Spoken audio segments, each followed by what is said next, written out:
smart growth, for energy. And in the last 2 years, I don't know if anybody else has been down there on this Go Hillsborough plan, but over and over and over again, I met with the county administrator, I met with county commissioners. With Sierra Club, we issued public statement after public statement criticizing this plan. If you're a transit advocate like I've been for 3 decades, it's not a good plan. It's not a plan, it's not a 21st century plan to move forward to the future. What we're going to need is to quadruple our bus service. We're going to need to look at the CSX rails and converting them for local commuter use. I'm very happy to be working with Ed Taranchik on the ferries. We need to look at the trolley and the extensions of the trolley. We need to look at the possibility of what kind of corridor we can bring between downtown and the airport.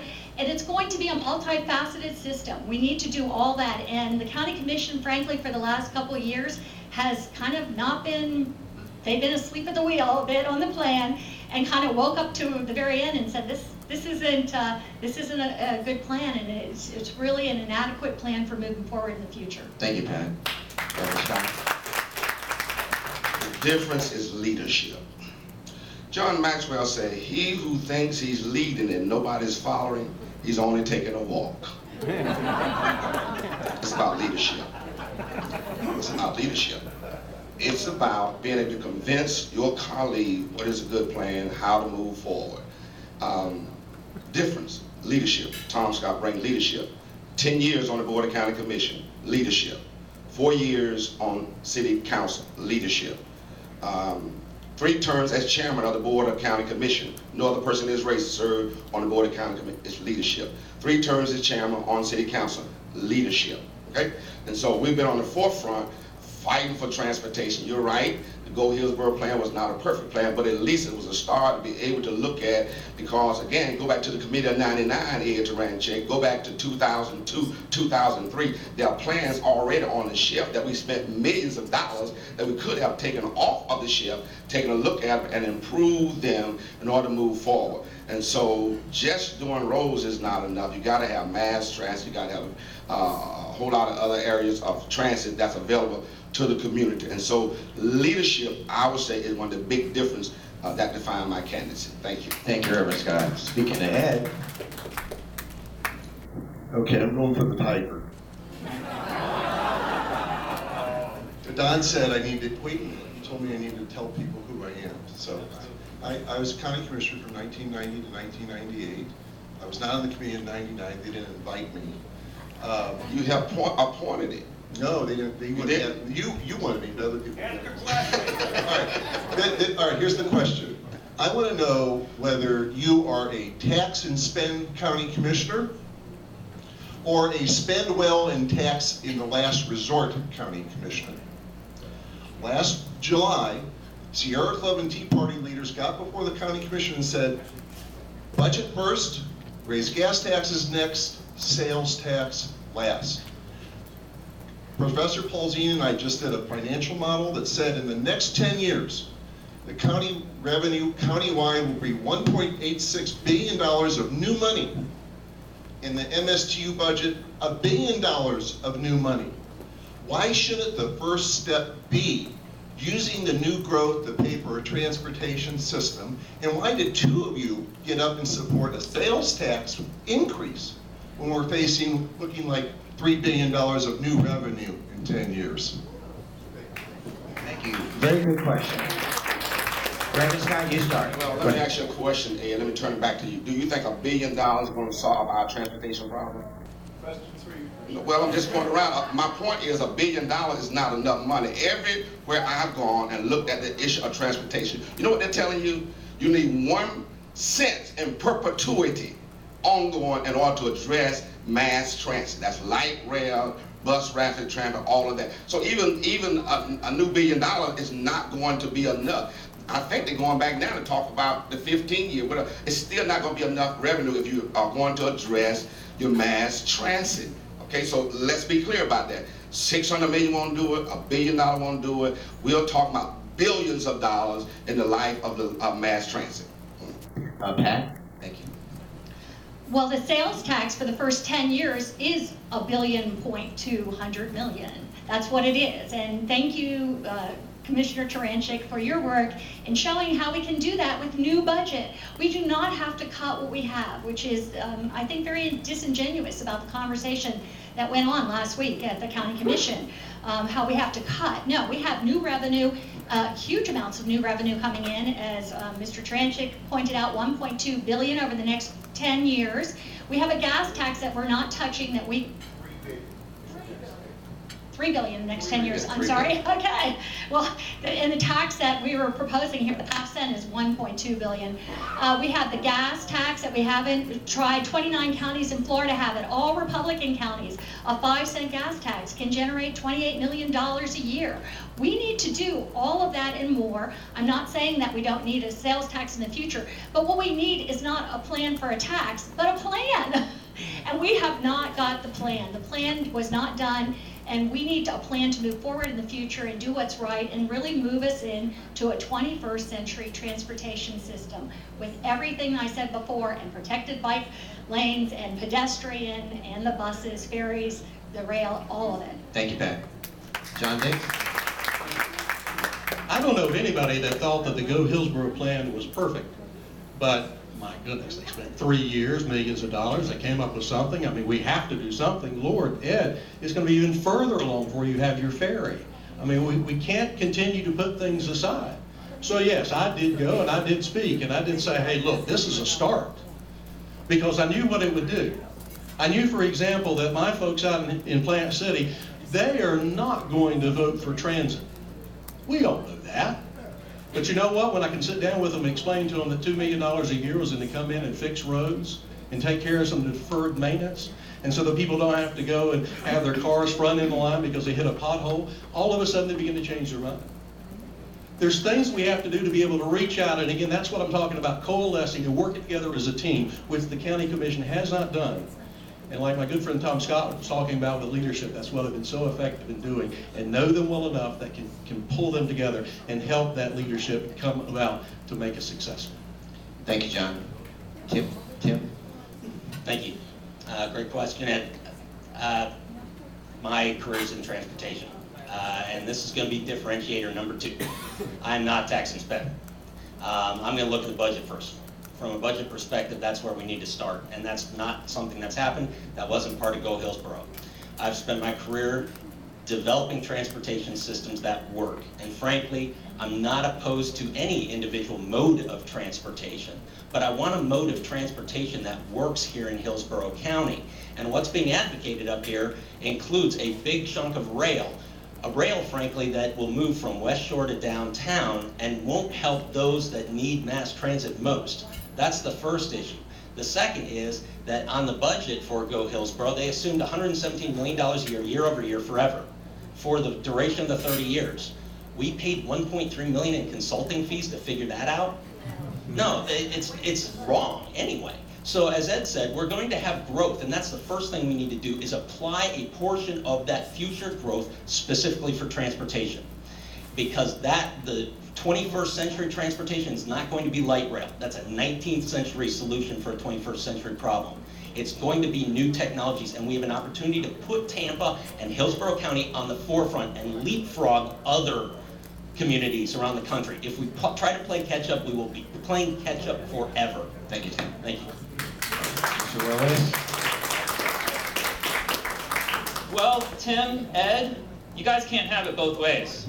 You can't be for the tax and against the tax. You can't be for a tax and against the tax. You can't say that we're not gonna cut, but we're gonna take all of the existing revenue and put it to transit. Because you can't do it. That's exactly right. You're taking money that is dedicated to go to other places.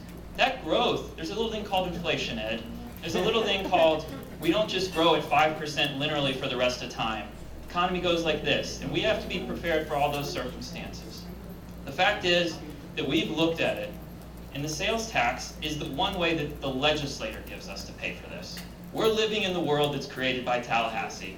And Jim Norman, if he was here, he was part of those Tallahassee Republicans that's telling us at the local level what we can do. We can't do a city tax, because the city would pass a sales tax and we could build rail just in the city. I'd love to do that, Tim. That would be great. But Tallahassee doesn't let us do it. So I'm committed to fighting the Tea Party, who's never supported any transit, and fighting for transit in this community. That's what I've been working for. That's what I've been an advocate for, both here in Hillsborough County and regionally.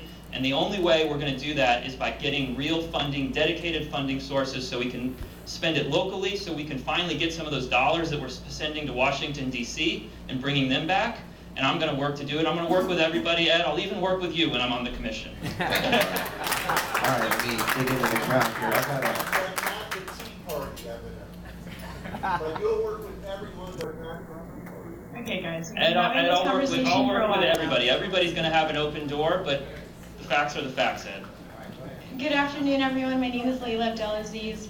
An extensive New York Times report last year came out and showed that out of the over 2,700 counties in all of the United States, Hillsborough County is in the bottom 3% for income mobility. We are number 70-something, which means a poor child in Hillsborough will stay poor. Are you aware of this report, and what is your problem to address this very big problem? Thank you. Go ahead. You can start. Layla, I am aware of the report, and thank you for bringing that up, because it's a devastating indictment of the last several decades of leadership at the county level. The fact that a whole generation has grown up, and what that report says, they've been unable to escape poverty. It's unacceptable. It really is completely unacceptable. I'm looking at 45 seconds. There's so many causes of that. Transportation is part of that. The fact that in this community, if you lose your car, you lose your job. The fact that we have inadequate funding for our education system and our after-school programs. The fact that we have disparities between our parks programs, and that not all of our parks in our community are being funded equally. What we need is to create pathways to prosperity. We've talked about pipelines to prison, but we need to give people an opportunity to get a leg up. That takes good jobs. It takes spending money on real economic development in communities, not giving it to Bass Pro Shops. It means a focus on making sure that people can live their lives and get ahead, and having concern and care about all of the community, everyone living in this community, not just on certain areas, not just on downtown. We need to be focused on making sure everybody has a chance, and I appreciate you bringing that important issue up. Thanks, Tim. Thank you. And April, correct? Layla, I'm sorry. Layla, great question. And this is really, I'm not familiar with the specific report you're talking about, but on income inequality and income separation and the issue there of income mobility, I think the first area comes down to economic empowerment. And I differentiate that from economic development. I think we need to look at how we phrase this, because to me, we're focused too much on trying to attract large businesses here to Hillsborough County instead of looking to build our small businesses, mid-sized businesses, and entrepreneurs. That's where we need to be spending our economic empowerment dollars. I grew up in Minneapolis. Minneapolis is home to 23 Fortune 500 companies, more per capita than any other city in North America with the exception of New York. And let me tell you something, not one of the 23 companies relocated to Minnesota. It's not that great there in January, okay? Best Buy was the local stereo store, 3M, Pillsbury, you name it, diversified companies, none of them in the same industry, and yet they're there. Why? Because they started there. That's why we need to focus on those small businesses and entrepreneurs. We lose more Fortune 500 companies here doing it the way we're doing it than we gain. Thank you. John Dix. Income inequality is certainly a problem here, but it's really a problem all across America. You know, we've seen that happen over the last several years with the economy. The key to that, the key to changing all of it, is truly in education. You know, I mean, Tim makes comments about, reaching out to entrepreneurs, and frankly, I totally agree with that. I'm so proud of what the University of Tampa has done by creating the School of Entrepreneurship to nurture and to encourage young kids and show them how to start their own business and be successful. But frankly, that didn't work out for everybody, because not everybody can even go to the University of Tampa. One of the things that we did, again, back in the 90s when I was on the Board of Trustees at Hillsborough Community College, is we began to recognize not everybody's going to college. Let's reach out and come up with some great tracks that people can follow in trade schools and teach them the skill. More needs to be done on that, and I'll be a big encourager on all things education. Thanks. Thank you, John. Pat's next. Thank you, Lila, and thank you for all the work you do. Yes, I'm very familiar with that report. It pains me to know that we're one of the lowest mobility counties in the entire nation, actually. We have to do better by that. We have to change that. We are, of the 25 largest metropolitan areas in America, according to the Census Bureau, we have the lowest wages here in Hillsborough County. That's a problem. I too was before the county commission, and it wasn't a candidate or anything, and wrote letters about to editorials in both papers about not funding Bass Pro and the low-wage jobs that it brings to this community. We have to spend our economic development dollars wisely. I am very proud to be supported by entrepreneurs local and entrepreneurs like Joey Redner with Cigar City, like Jack Berlin of AccuSoft, like the new and emerging businesses and the people that are out there making that happen. We need to be supporting our local and entrepreneurial industries. We need to change the way that we're doing economic development in the county, and we have to be mindful of transportation because people need a way to get to work and they need affordable housing to live in. Thank you, Pat. Members? Well, it's an issue that didn't just start. In 2003, I was on the Board of County Commission, introduced an ordinance to raise to a living wage. At that time, 2003, living wage was like $9.57. Okay, it went down, lost by 1 vote. Believe it or not, lost by 1 vote. So I introduced that even then, and now you've got to fight for 15 and all of that. Yeah. So I support all those initiatives. We talk about large corporations versus small business. I think you have to do both. I think that you have to bring in large corporations and businesses as well as local entrepreneurs. We've done both of them, and there's no reason why you cannot do it. Did you not know that when I was on the board, we gave University of South Florida $250,000 to start an incubator on creating jobs and inventions?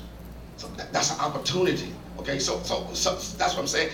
You take your tax dollars and you give them to University of South Florida to help find ways to really create jobs. When you give money to some of these other organizations called the QTI, Qualified Tax Incentive, which go to the chamber and all that, they help recruit and bring jobs in that's supposed to be able to give the wages, I think it's 3 or 4 times higher. Yeah, you was there, you know, and create more jobs in terms when you give them that kind of revenue. So it's supposed to be a return on your tax dollars.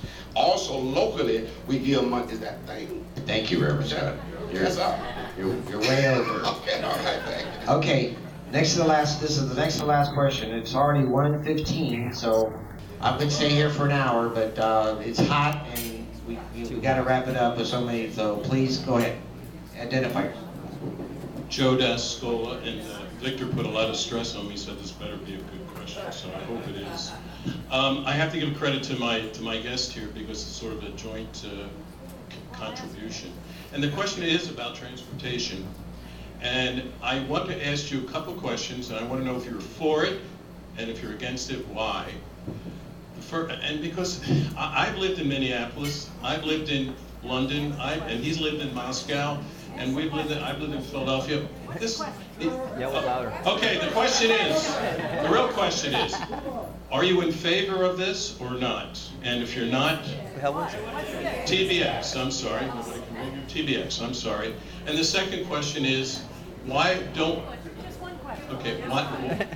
we raise the gas tax instead of raising sales tax? All right, multiple choice. We'll start. Who has a microphone? Okay, you'll start with